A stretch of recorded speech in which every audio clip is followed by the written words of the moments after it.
Assalamualaikum warahmatullahi wabarakatuh. Rekan-rekan mahasiswa Prodi Hukum Manusia yang saya hormati, kita bertemu kembali dalam mata kuliah Hukum Tata Negara, di mana pada kesempatan ini kita akan mendiskusikan pokok bahasan tentang demokrasi.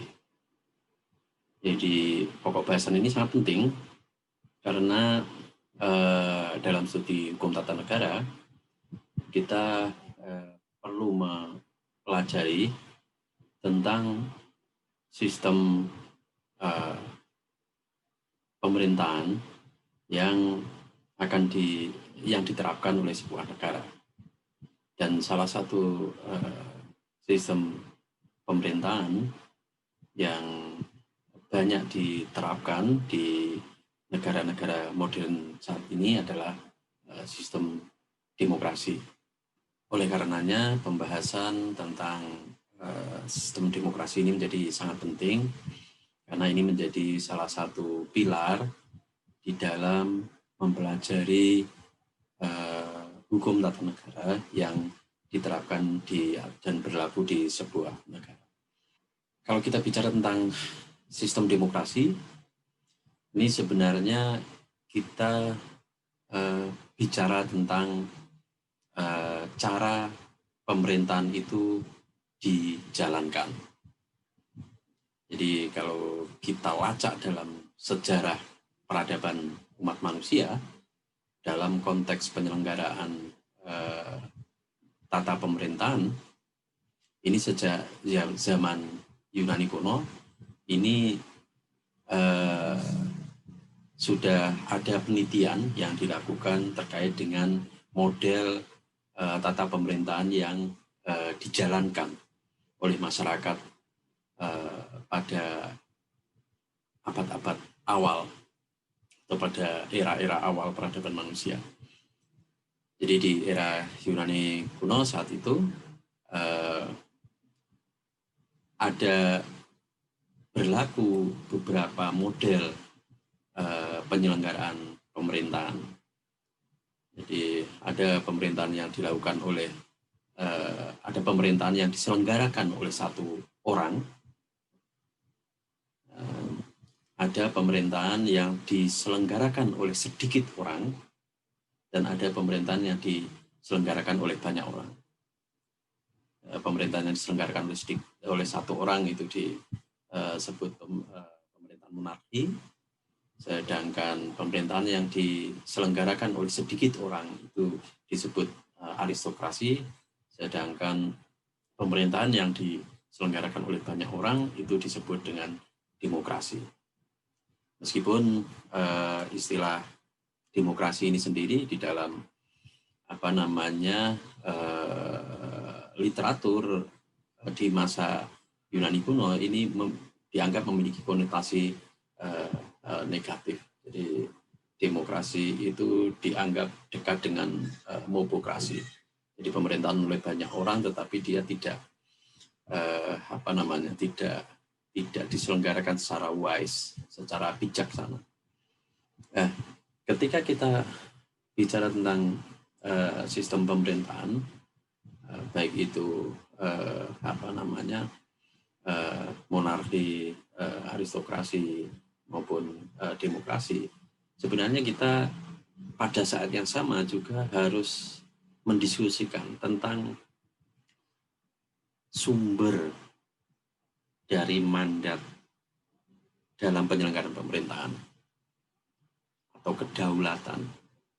Jadi wewenang untuk menyelenggarakan pemerintahan itu muncul dari mana? Jadi di samping kita membicarakan tentang bagaimana tata pemerintahannya, bagaimana pemerintahan itu dijalankan oleh satu orang kah, sedikit orang kah, atau banyak orang, kita pada saat yang sama juga harus mendiskusikan tentang sumber-sumber kedaulatannya. Jadi dari mana sumber kedaulatan itu muncul?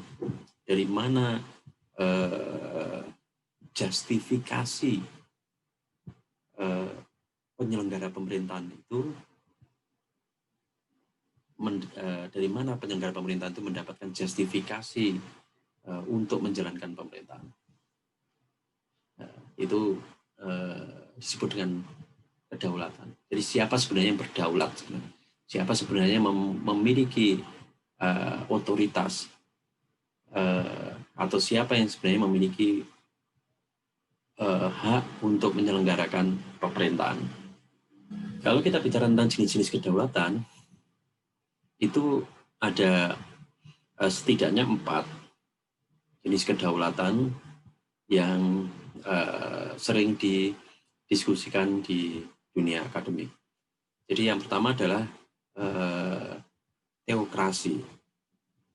Jadi teokrasi ini adalah madhab atau scholar atau kelompok pemikiran yang menganggap bahwasannya kedaulatan itu berasal dari Tuhan. Jadi yang memiliki kedaulatan, yang memiliki otoritas untuk memimpin, untuk mengatur urusan pemerintahan dan urusan kemasyarakatan itu adalah Tuhan. Jadi pemilik kedaulatan itu adalah Tuhan. Dalam teori teokrasi ini, Tuhan itu selanjutnya menunjuk wakilnya untuk mengoperasionalisasikan kedaulatan itu dalam proses menyelenggarakan pemerintahan. Nah, wakil ini dalam sejarah dan dalam pengalaman empiris di wilayah, di komunitas atau di negara yang menerapkan sistem teokrasi ini, itu wakil ini dipegang oleh raja, oleh satu orang. Nah, ini berlaku baik dalam sistem teokrasi yang berasal dari agama apapun, maupun dari non agama gitu ya. Jadi yang non agama itu misalnya sistem teokrasi pada zaman Mesir kuno, kemudian pada sistem teokrasi yang berbasis agama misalnya pada masa awal Islam maupun Katolik dan lain sebagainya. Jadi para pemimpin yang memimpin jalannya pemerintahan dalam sistem teokrasi itu mengklaim bahwasannya otoritas dia dalam menjalankan kepemimpinan itu berasal dari kedaulatan Tuhan. Dan Tuhan yang dianggap berdaulat, yang memiliki kekuasaan. Dan untuk menjalankan kekuasaan itu diwakilkan kepada orang per orang yang kemudian memimpin, menyelenggarakan pemerintahan, umumnya dalam bentuk kerajaan. Yang kedua, ini kelanjutan dari teori teokrasi, itu adalah kedaulatan raja. Teori kedaulatan raja ini muncul sebenarnya sebagai sebuah perkembangan, kelanjutan dari teokrasi. Jadi kalau bisa dibilang sebenarnya penyimpangan gitu ya, penyimpangan dari teori teokrasi. Jadi dalam teori teokrasi itu diyakini bahwasanya kedaulatan itu ada di tangan Tuhan. Terus kemudian Tuhan mewakilkan penyelenggaraan pemerintahan itu kepada seseorang yang dia tunjuk. Seorang yang dia tunjuk ini kemudian memimpin penyelenggaraan pemerintahan, dan umumnya dalam secara empiris itu dipegang oleh pemimpin yang bergelar raja. Tetapi dalam perkembangannya terjadi penyimpangan karena proses penyelenggaraan pemerintahannya itu berlangsung cukup lama. Raja kemudian melakukan penyimpangan dengan mengklaim bahwasannya kedaulatan itu milik dia, Tidak lagi kedaulatan itu milik Tuhan. Jadi umumnya ada teori kedaulatan raja ini merupakan perkembangan atau penyimpangan dari teokrasi. Jadi di sini di dalam teori kedaulatan raja ini kedaulatan itu tidak lagi dianggap sebagai milik Tuhan, tetapi sudah menjadi milik raja pribadi. Dan dampaknya raja ini dalam menyelenggarakan pemerintahan tidak lagi bertindak atas nama Tuhan, tetapi raja itu memegang penuh kedaulatan. Raja memonopoli kekuasaan. Jadi kekuasaan itu terpusat di tangan raja. Jadi dia tidak lagi mengklaim sebagai wakil Tuhan. Dia bertindak atas nama diri sendiri dan dia menganggap kedaulatan itu milik dia. Berikutnya ada teori kedaulatan negara.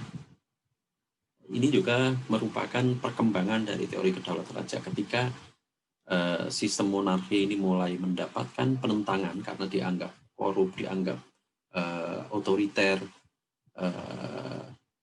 dan lain sebagainya. Maka kemudian ada upaya untuk melakukan koreksi dengan cara mentransformasikan teori kedaulatan raja ini menjadi kedaulatan negara. Jadi pemimpin tidak lagi menganggap kedaulatan dan kekuasaan dia itu menjadi kedaulatan pribadi dia atau kekuasaan pribadi dia, tetapi dia mengatasnamakan kepentingan umum, kepentingan negara. Negaralah yang sebenarnya berdaulat, dan para pemimpin itu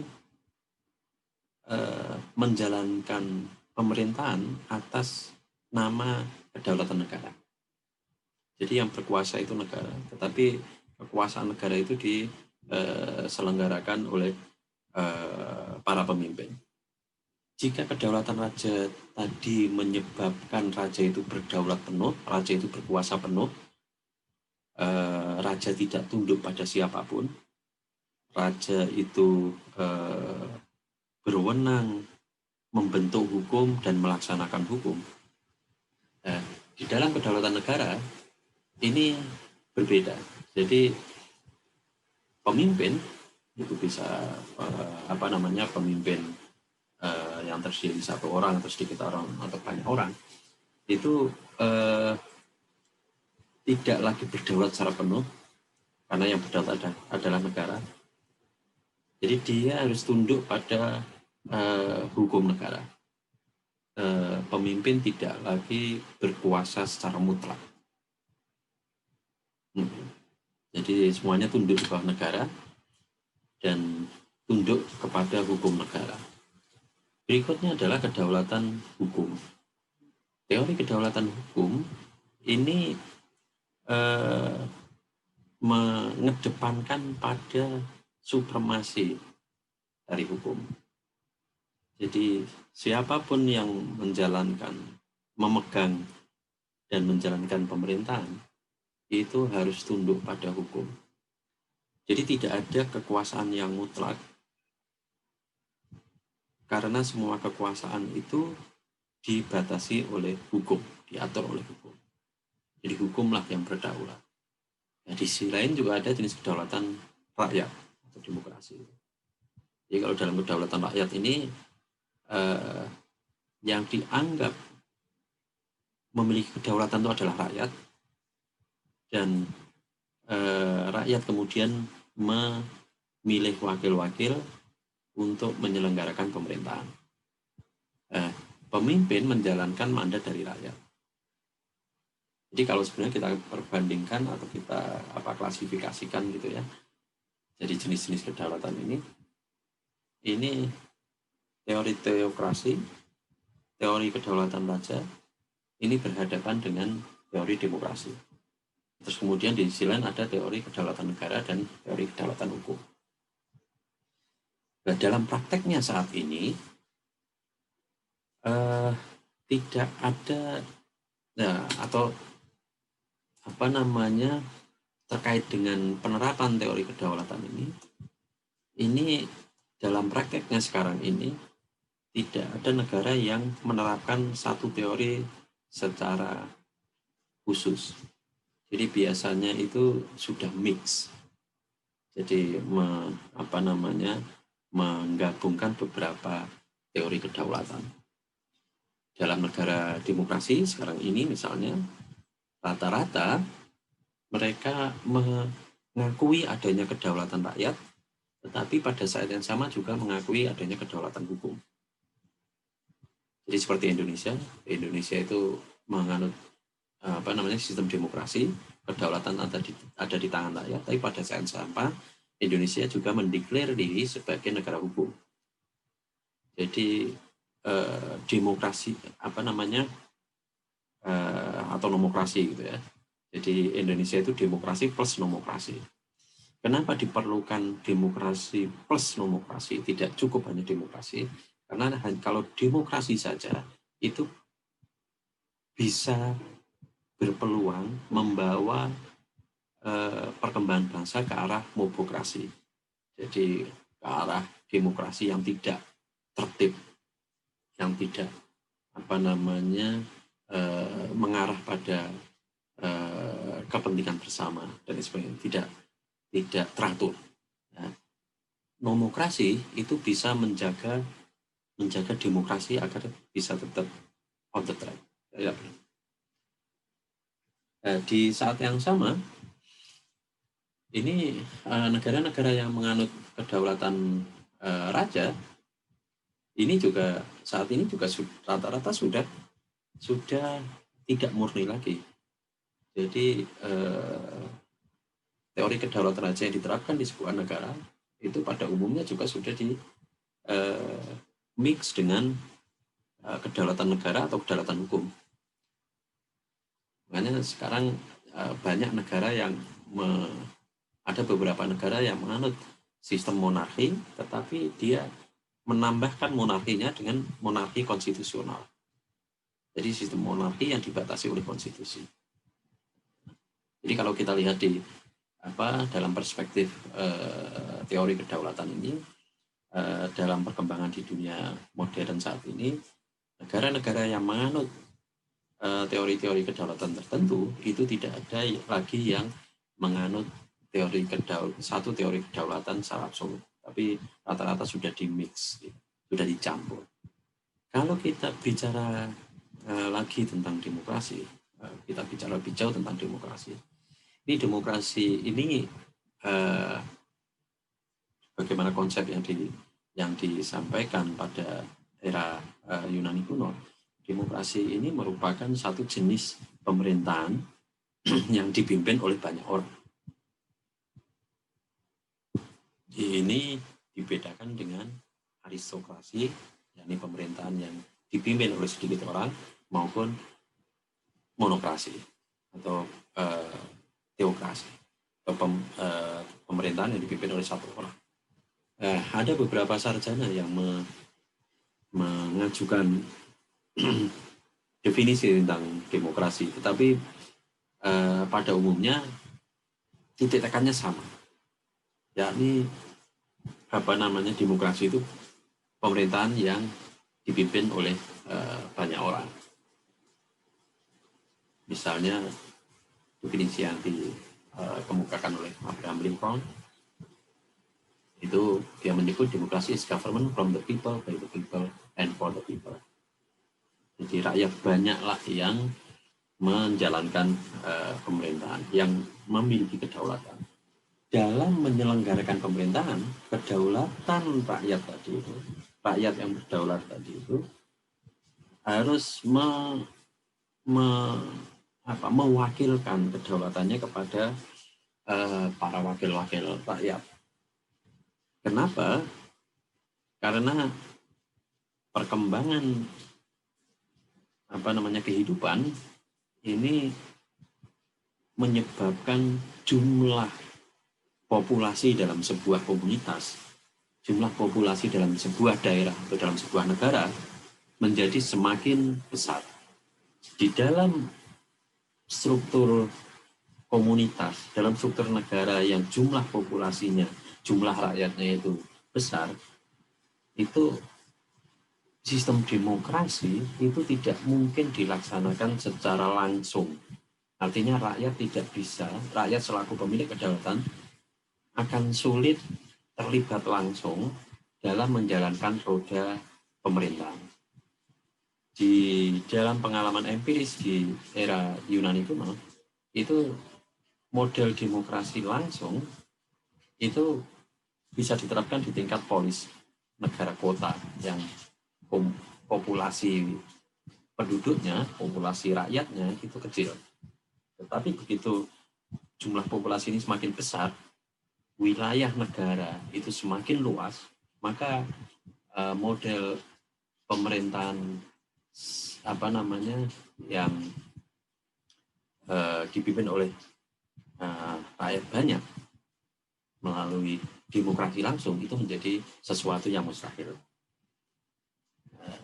Dalam rangka demikian, maka kemudian berkembang demokrasi perwakilan atau representatif demokrasi. Jadi representatif demokrasi itu mengandaikan kedaulatan yang dimiliki oleh rakyat itu akan diselenggarakan oleh wakil-wakil rakyat yang ditunjuk oleh rakyat itu.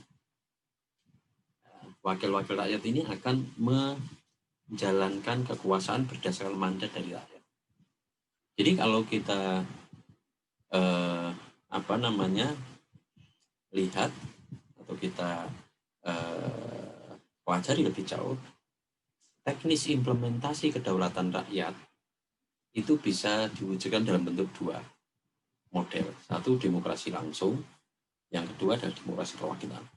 Jadi demokrasi langsung itu adalah model implementasi kedaulatan rakyat di mana rakyat secara langsung terlibat menentukan kebijakan publik, sedangkan demokrasi perwakilan itu adalah model implementasi kedaulatan rakyat di mana rakyat memilih wakil-wakil mereka, dan wakil-wakil mereka inilah yang kemudian menjalankan kekuasaan atas nama rakyat. Di dalam praktek di dunia modern, kedua model ini, demokrasi langsung dan demokrasi perwakilan, ini sama-sama dilaksanakan. Demokrasi langsung dalam arti keterlibatan rakyat selaku pemilik kedaulatan dalam menentukan kebijakan itu umumnya diterapkan dalam proses penentuan kebijakan publik. Sedangkan demokrasi perwakilan itu dilaksanakan dalam proses menjalankan roda pemerintahan sehari-hari. Jadi ini yang perlu digarisbawahi. Jadi demokrasi langsung itu diterapkan dalam proses penentuan kebijakan publik yang strategis, sehingga itu tidak dilaksanakan setiap hari. Sedangkan demokrasi perwakilan itu diterapkan dalam proses menjalankan roda pemerintahan sehari-hari. Demokrasi langsung berupa keterlibatan rakyat selaku pemilik kedaulatan di dalam menentukan kebijakan publik yang strategis, itu umumnya dilaksanakan melalui pemilihan atau pemberhentian pejabat atau wakil rakyat. Demokrasi langsung untuk pemilihan pejabat atau wakil rakyat itu dinamakan pemilihan umum. Kalau di Indonesia itu pemilihan umum itu adalah pemilihan yang dilaksanakan oleh rakyat selaku pemilik kedaulatan untuk memilih pejabat-pejabat publik, dalam hal ini pejabat publik di lembaga legislatif maupun pimpinan eksekutif. Tetapi di sisi lain, di beberapa negara yang lain, ini demokrasi langsung ini juga diterapkan untuk melibatkan rakyat di dalam proses pemberhentian pejabat atau wakil rakyat yang disebut dengan pemilu recall. Di Indonesia pemilu recall ini nggak ada. Itu yang pertama. Terus yang kedua, demokrasi langsung ini juga diterapkan di beberapa negara ya, untuk penentuan atau pengusulan atau penolakan rancangan kebijakan publik yang bersifat strategis. Jadi di beberapa negara lain ini rakyat bisa dilibatkan secara langsung, tersedia mekanisme untuk melibatkan rakyat secara langsung dalam penentuan, dalam pengusulan atau penolakan rancangan kebijakan publik yang bersifat strategis. Ini di beberapa negara yang menerapkan sistem ini disebut pemilu inisiatif dan pemilu referendum. Jadi pemilu inisiatif ini adalah pemilu untuk melibatkan rakyat dalam pengusulan sebuah rencana kebijakan publik strategis tertentu, sedangkan pemilu referendum itu adalah pemilu yang melibatkan rakyat selaku pemilik kedaulatan untuk menolak rancangan kebijakan publik strategis tertentu. Di Indonesia pernah menerapkan referendum ini, tetapi tidak dalam konteks menolak kebijakan, tapi untuk meminta pendapat rakyat terkait dengan satu kebijakan publik tertentu. Referendum terkait dengan Timur yang kemudian berpisah menjadi Timor Leste dan Papua. Dan itu yang demokrasi langsung. Sedangkan demokrasi perwakilan itu adalah praktek implementasi kedaulatan rakyat melalui wakil-wakil yang telah ditunjuk melalui pemilu untuk menjalankan roda pemerintahan sehari-hari. Ini gambaran umum tentang model-model teknis implementasi kedaulatan rakyat. Nanti kalau rekan-rekan mahasiswa belajar secara lebih mendalam lagi dalam mempelajari ilmu politik, nanti akan banyak isu-isu yang lebih detail yang sangat menarik untuk didiskusikan, baik terkait dengan demokrasi langsung maupun demokrasi perwakilan ini. Sebuah negara yang sepakat untuk menerapkan sistem demokrasi ini harus memenuhi beberapa parameter. Ada beberapa parameter yang diajukan oleh para sarjana untuk mengukur apakah sebuah negara itu menerapkan sistem demokrasi atau tidak.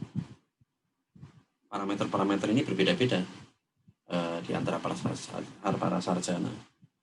Jadi ada banyak sarjana yang menerapkan, yang mengusulkan beberapa parameter yang berbeda-beda, dan tentunya parameter ini diusulkan dengan berangkat dari hasil penelitian empiris maupun penelitian yang bersifat normatif. Di antaranya adalah syarat negara demokrasi ini menurut Robert Dahl. Jadi dia mengusulkan ada 6 kriteria demokrasi atau negara yang menerapkan demokrasi. Yang pertama adalah pejabat-pejabatnya ini dipilih oleh rakyat melalui pemilu. Yang kedua, pemilunya harus bebas, adil, dan berkesinambungan. Yang ketiga, harus ada kebebasan berekspresi, menyatakan pendapat. Terus kemudian yang keempat, adanya keterbukaan akses informasi. Kemudian ada kebebasan berasosiasi atau kebebasan berserikat, berorganisasi, dan adanya kewarganegaraan yang inklusif. Jadi ada persamaan di depan hukum. 6 kriteria ini yang menurut Robert Dahl bisa digunakan untuk mengukur dan menilai apakah sebuah negara itu benar-benar demokratis atau tidak. Hal ini penting. Parameter negara demokrasi ini penting karena di dalam sejarah modern hampir tidak ada negara yang menyebut dirinya negara yang tidak demokratis. Jadi semua negara itu mengklaim dirinya negara yang demokratis. Tetapi yang kemudian menjadi pertanyaan, jika semua negara mengklaim dirinya sebagai negara yang demokratis, kenapa dalam prakteknya ada kesamaan praktek demokrasi yang diterapkan oleh negara-negara itu. Ada misalnya negara yang menyebut diri sebagai negara yang demokratis, tetapi ketika menyelenggarakan pemilu, itu pemilunya tidak diselenggarakan secara terjadwal, secara rutin. Ya, pemilu diselenggarakan suka-suka. Kapan pengen pemilu, kalau tidak, ya tidak. Ya. Jadi tidak ada standar. Makanya kemudian para ahli, para sarjana merumuskan parameter untuk menilai apakah sebuah negara itu menerapkan demokrasi atau tidak. Jadi parameter ini menjadi penting bagi kita untuk menilai, bagi rakyat untuk menilai apakah sebuah negara itu sudah menerapkan demokrasi atau tidak. Nah, di dalam penerapan demokrasi itu sendiri, itu juga ada beberapa prinsip. Jadi ada beberapa prinsip yang bisa digunakan untuk menilai kualitas dari sebuah demokrasi. Ini sebenarnya mirip dengan parameter demokrasi yang disampaikan oleh para sarjana, seperti yang disampaikan oleh Robert Dahl tadi. Jadi ada 3 prinsip setidaknya ya untuk menilai kualitas demokrasi. Yang pertama adalah kebebasan, yang kedua adalah kontrol, yang ketiga adalah persamaan atau keadilan. Jadi dalam sebuah demokrasi itu harus ada prinsip kebebasan yang itu diturunkan menjadi kebebasan individu-individu yang dijamin, misalnya kebebasan untuk menyatakan pendapat, kebebasan untuk berserikat, kebebasan untuk memeluk suatu agama dan sebagainya. Terus kemudian ada rule of law, jadi penempatan hukum sebagai acuan dalam penyelenggaraan kehidupan sehari-hari. Kemudian ada public sphere, ada ruang publik, ada akses informasi yang terbuka dan dibuka. Nah, itu turunan dari prinsip freedom atau kebebasan. Prinsip kedua adalah kontrol, ada pengendalian, ada prinsip pengendalian. Kontrol ini menjadi penting agar pemerintahan itu bisa dilaksanakan secara akuntabel, dapat dipertanggungjawabkan. Di dalam prinsip kontrol ini ada beberapa fungsi, ada beberapa manfaat yang bisa dihasilkan dari adanya prinsip kontrol ini. Yang pertama adalah dimungkinkannya untuk tumbuh dan berkembangnya kompetisi yang sehat di antara komponen-komponen masyarakat. Terus kemudian adanya kebersamaan, jadi kerjasama antar komponen-komponen rakyat. Kemudian adanya governmental capability, kemampuan dalam menjalankan pemerintahan. Sedangkan prinsip yang ketiga adalah equality atau kesetaraan, keadilan, di mana ditopang oleh 3 hal. Yang pertama transparansi atau keterbukaan, partisipasi, dan representasi. Representasi atau keterwakilan. Jadi itu 3 prinsip untuk mengukur kualitas dari demokrasi. Selanjutnya, satu hal yang penting juga untuk kita ketahui ketika kita bicara tentang sistem demokrasi itu adalah unsur-unsur penopang demokrasi. Apa saja sih sebenarnya unsur-unsur penopang demokrasi? Setidaknya ada 3 unsur penting yang menopang demokrasi. Yang pertama adalah negara hukum atau rule of law atau Rechtsstaat. Jadi demokrasi itu tidak akan bisa berjalan dengan baik jika tidak ditopang dengan negara hukum atau rule of law. Jadi kalau tidak ditopang dengan negara hukum, rule of law atau demokrasi itu bisa berkembang dan bisa bertransformasi menjadi mobokrasi. Apa saja ciri negara hukum? Ciri negara hukum itu adanya perlindungan terhadap hak asasi manusia, adanya pemisahan dan pembagian kekuasaan pada lembaga negara, adanya pemerintahan yang berdasarkan pada peraturan, adanya peradilan administrasi. Ciri-ciri dari Rechtsstaat atau negara hukum. Sedangkan rule of law itu bercirikan pada adanya supremasi aturan hukum, adanya kesamaan kedudukan di depan hukum, dan adanya jaminan perlindungan hak. Jadi di sini ada dua istilah sebenarnya, Rechtsstaat dan rule of law. Ini sebenarnya ya hampir sama lah, hampir sama. Rechtsstaat itu banyak dianut di negara-negara Eropa kontinental yang tumpu pada civil law, sedangkan rule of law itu di negara-negara Anglo-Saxon yang menerapkan common law. Tapi isinya bersama sebenarnya. Di Indonesia itu di dalam konstitusi, di penjelasan konstitusi itu yang dipakai istilahnya Rechtsstaat sebagai lawan dari Rechtsstaat. Itu unsur penopang yang pertama.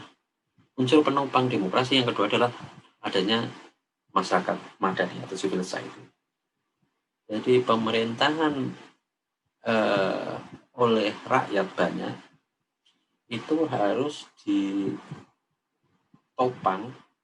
oleh masyarakat madani. Jadi tidak hanya masyarakat saja, tapi masyarakat madani. Masyarakat madani itu apa? Atau civil society.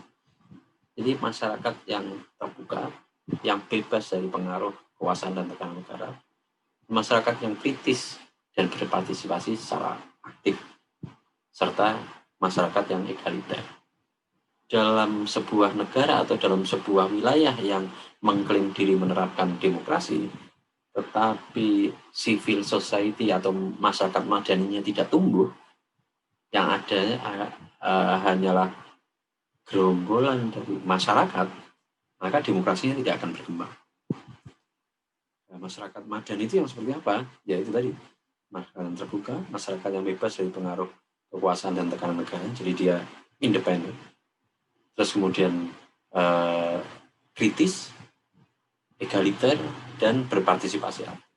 Civil society ini menjadi penting dan harus dikembangkan agar demokrasinya berjalan dengan baik. Tanpa adanya civil society ini, maka demokrasi tidak akan berkembang dengan baik. Misalnya pemilu saja. Di dalam pemilu, kalau masyarakat civil society ini tidak terbentuk, masyarakat madani tidak terbentuk, civil society tidak terbentuk, maka di dalam pemilu itu akan mudah terjadi praktek jual beli suara. Karena masyarakat tidak kritis. Demokrasi tanpa civil society itu tidak akan bisa berkembang dengan baik. Unsur penopang demokrasi yang ketiga adalah infrastruktur politik. Infrastruktur politik ini terdiri dari partai politik, terus kemudian kelompok-kelompok gerakan, baik itu ormas maupun OKP yang menjadi sarana untuk mengembangkan dan memberdayakan anggotanya, serta kelompok kepentingan atau kelompok penekan. Kelompok kepentingan ini misalnya asosiasi-asosiasi tertentu berbasiskan profesi atau berbasiskan interest dan sebagainya. Jadi infrastruktur politik yang terdiri dari partai politik, kelompok gerakan, kelompok kepentingan, ada juga yang menambahkan media massa, ini menjadi penopang dari demokrasi. Jadi sekali lagi, demokrasi itu bisa berkembang dengan baik jika ditopang oleh konsep negara hukum, stat atau rule of law, masyarakat madani, dan infrastruktur politik yang baik. Demokrasi sendiri memiliki beberapa jenis. Kalau kita klasifikasikan dengan menggunakan 3 pendekatan, pendekatan ideologi, pendekatan cara penyaluran kehendak rakyat, dan berdasarkan titik perhatian, ini setidaknya ada beberapa macam demokrasi. Jadi kalau demokrasi kita lihat dari aspek ideologinya, itu ada demokrasi konstitusional dan ada demokrasi rakyat. Jadi apa bedanya? Demokrasi konstitusional itu adalah demokrasi yang diatur atau dibatasi dengan aturan-aturan konstitusi. Nah, ini berbeda dengan demokrasi rakyat yang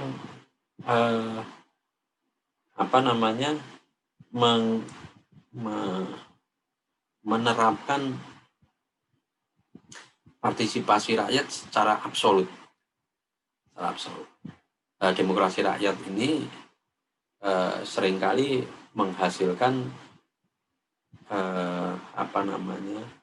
kediktatoran rakyat atau diktator proletariat. Karena demokrasi rakyat dipraktekkan tanpa koridor. Ini berbeda dengan demokrasi konstitusional, di mana demokrasi atau kedaulatan rakyat atau pemerintahan oleh rakyat ini dibatasi oleh ketentuan-ketentuan yang diatur oleh konstitusi, sehingga tidak mudah dibelokkan. Sedangkan yang kedua, jenis demokrasi berdasarkan cara penyaluran kehendak rakyat. Ini ada demokrasi langsung, di mana rakyat terlibat secara langsung dalam penentuan kebijakan publik maupun di dalam penyelenggaraan pemerintahan. Kemudian ada demokrasi perwakilan atau representatif demokrasi. Ini demokrasi di dalam penyelenggaraan roda pemerintahan sehari-hari. Kemudian ada demokrasi perwakilan sistem referendum. Ini merupakan gabungan antara demokrasi langsung dengan demokrasi perwakilan. Jadi rakyat memilih wakil mereka untuk duduk dalam lembaga perwakilan, tetapi lembaga perwakilan tersebut dikontrol oleh pengaruh rakyat dengan sistem referendum dan inisiatif rakyat. Jadi ini sebenarnya yang ketiga ini kombinasi. Kalau yang demokrasi langsung itu menerapkan keterlibatan rakyat secara langsung, baik dalam memilih dalam menentukan kebijakan publik maupun dalam penyelenggaraan pemerintahan sehari-hari. Sedangkan demokrasi perwakilan ini kedaulatan rakyat diwakilkan kepada wakil-wakil mereka, sehingga wakil-wakil mereka bisa menyelenggarakan pemerintahan secara sehari-hari. Sedangkan demokrasi perwakilan ini rakyat terlibat dalam memilih wakil rakyat, terus wakil rakyat kemudian menyelenggarakan roda pemerintahan, tetapi keberadaan wakil rakyat ini dikontrol oleh rakyat secara langsung melalui sistem referendum dan inisiatif. Nah, di Indonesia bagaimana? Di Indonesia ini yang diterapkan demokrasi langsung dan demokrasi perwakilan. Berdasarkan titik perhatian, ini ada demokrasi formal, demokrasi material, dan demokrasi formal. Demokrasi formal itu lebih mengarah kepada demokrasi prosedural. Jadi bagaimana prosedur-prosedur demokrasi itu dipenuhi. Jadi ini biasanya praktek yang diselenggarakan oleh negara. Jadi ada negara yang lebih memprioritaskan untuk menerapkan demokrasi formal, demokrasi prosedural. Jadi yang penting pemilu terselenggara. secara rutin tanpa peduli apakah pemilunya itu demokratis atau tidak, pemilunya itu jujur dan adil atau tidak. Ada demokrasi material, jadi demokrasi yang menitik beratkan pada substansi dari demokrasi itu, tentang transparansi, partisipasi, akuntabilitas dan sebagainya. Dan demokrasi gabungan yang menggabungkan antara formal dan material. Jadi dua-duanya diterapkan secara imbang. Bagaimana pelaksanaan demokrasi di Indonesia? Nah, ini nanti teman-teman bisa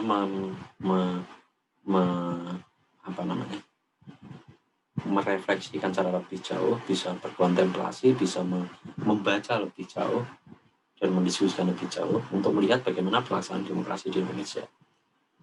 Tetapi secara umum, jika kita lihat dalam perjalanan historis di Indonesia, ini sejak awal Indonesia mengklaim dan mendeklarasikan diri sebagai negara yang demokratis, negara demokrasi, kedaulatan ada di tangan rakyat.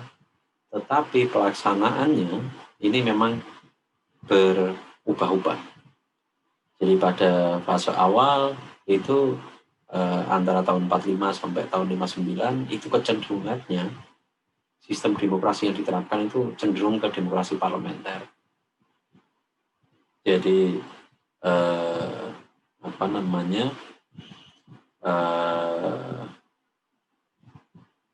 sistem demokrasi parlementer ini lebih menonjolkan peran parlemen dan partai politik di dalam penyelenggaraan negara. Terus kemudian pada periode 59 sampai 65 ini berubah menjadi demokrasi terpimpin. Jadi kalau demokrasi parlementer tadi yang menonjol ada peran parlemen dan partai politik, sedangkan dalam masa demokrasi terpimpin ini yang menonjol adalah dominasi presiden, dominasi eksekutif dalam penegakan pemerintahan. Kemudian pada periode 66 sampai 98 ini demokrasi Pancasila yang diterapkan, tetapi pemaknaan Pancasila ini dimonopoli oleh eksekutif, oleh presiden. Ini di masa Orde Baru. Terus kemudian pada masa 99 sampai sekarang ini diterapkan demokrasi Pancasila, tetapi secara berbeda dengan interpretasi demokrasi Pancasila pada zaman Orde Baru. Jadi demokrasi Pancasila pada era sekarang ini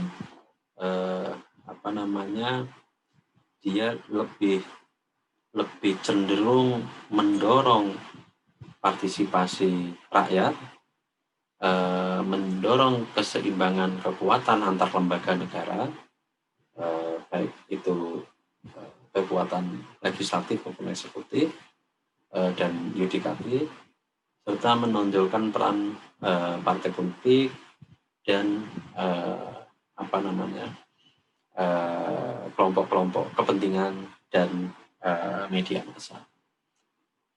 Jadi demokrasi Pancasila yang diterapkan di era reformasi ini berbeda dengan demokrasi Pancasila yang diterapkan di era Orde Baru yang lebih didominasi oleh kekuasaan presiden.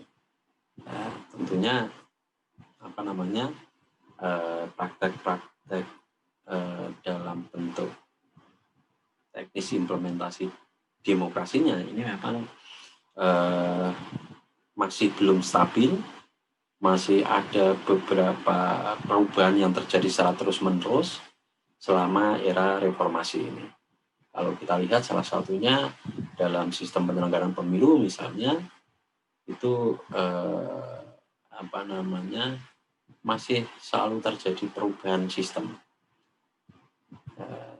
Tetapi proses ini sebenarnya merupakan proses yang diharapkan bisa menjadi sarana untuk menemukan format terbaik dari demokrasi Pancasila yang yang diterapkan di bangsa kita. Demikian yang bisa saya sampaikan. terkait dengan materi sistem demokrasi dalam mata kuliah hukum tata negara, dan ini nanti sebenarnya merupakan sebuah pengantar gitu ya. Jadi kalau Anda ingin mempelajari lebih jauh tentang demokrasi ini, Anda perlu banyak membaca literatur di bidang ilmu politik. Terima kasih. Kalau ada kesalahan saya mohon maaf. Kalau ada pertanyaan silakan disampaikan melalui fitur diskusi di e-kampus maupun di dalam kolom komentar di channel YouTube saya.